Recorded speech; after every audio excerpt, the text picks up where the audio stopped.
It starts innocently enough, doesn't it? A friend asks for a favor, a colleague needs a hand, or a family member asks for help with something. You're the one they turn to, and you, being a kind and helpful person, happily oblige. It's just who you are.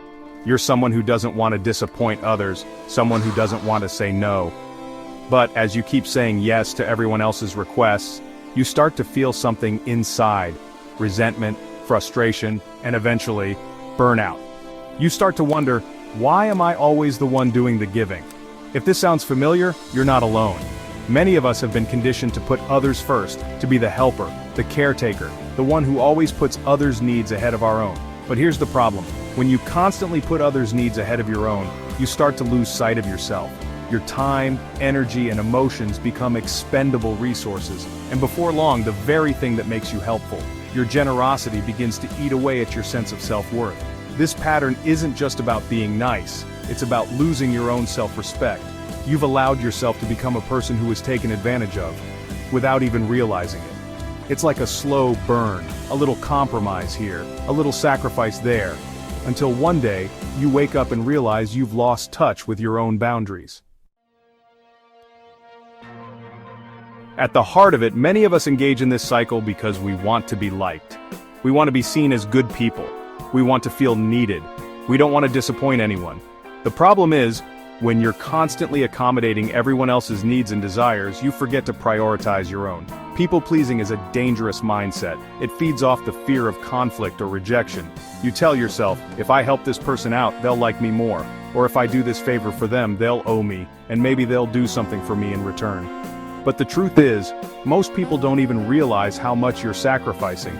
They don't see the toll it's taking on you, nor do they realize that by taking advantage of your kindness, they are slowly eroding your self-respect. The pattern becomes habitual, and before long, you're stuck in a cycle of giving without getting anything back. You might tell yourself that you're just doing it because you're a nice person, but in reality, you're engaging in a harmful behavior that feeds off insecurity and the need for validation. Sooner or later, you will feel the consequences of this behavior. You'll start to feel tired, overwhelmed, and drained, but you'll still keep saying yes because you don't know how to stop. You're afraid of letting people down, and worse, you're afraid of what will happen if you stop being the helpful one. The emotional toll of constantly putting yourself second is significant. You'll start to feel resentful, not of the people who ask for favors, but of yourself for continuing to let it happen. Over time, this resentment turns into frustration, bitterness, and a deep sense of inadequacy. You wonder, why does everyone always need something from me? Why do I always have to be the one to sacrifice? The truth is, you don't have to be that person anymore. When you allow others to take advantage of you, you also start to lose respect for yourself.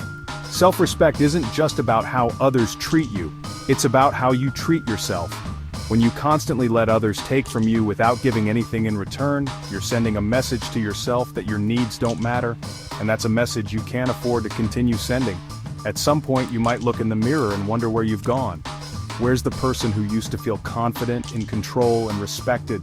The person who knew what they wanted and wasn't afraid to stand up for themselves? That person is still there, waiting to be rediscovered. But to get back to them, you need to learn how to set boundaries and start respecting yourself. Setting boundaries is not about being rude or selfish. It's about protecting your time, energy, and mental health. Boundaries allow you to say, I can't help with that right now, without feeling guilty. They allow you to take a step back when you feel overwhelmed. They let you say no without worrying about whether others will still like you. Setting boundaries doesn't make you a bad person. In fact, it makes you a person who values and respects themselves. It makes you someone who understands that they can't pour from an empty cup. It's impossible to be a good friend, partner, or coworker if you don't first take care of yourself. So, you need to ask yourself, what am I willing to tolerate and what am I not? It's okay to say no to things that drain you, even if it's uncomfortable at first. You may feel guilty at the thought of saying no to others, but that guilt is a symptom of a deeper issue: the lack of self-respect. The truth is, by continuing to let others take advantage of you, you're not helping anyone in the long run.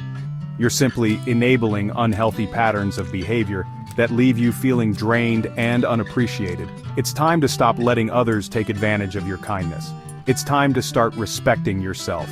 The first step is acknowledging that your needs are just as important as anyone else's. You deserve the same respect, the same consideration, and the same kindness that you so freely give to others.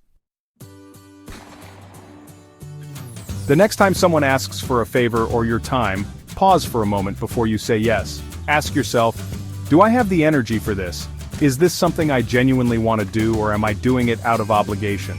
If the answer is no, then it's okay to say no. You don't need to justify it, and you certainly don't need to feel guilty. You have the right to protect your time and your energy. Start small by setting boundaries in low-stakes situations. It could be as simple as declining an invitation when you'd rather stay home, or telling a friend that you're unable to help them move this weekend.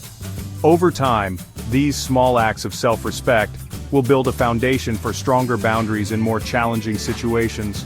Remember, saying no doesn't make you a bad person. It makes you a person who knows their worth. You don't need to be everyone's go-to problem solver. You don't need to be the one who always sacrifices their time for others. You can still be kind, generous, and loving, but you can also be someone who respects themselves enough to say no when necessary. It's time to stop letting others take advantage of you. It's time to start respecting yourself.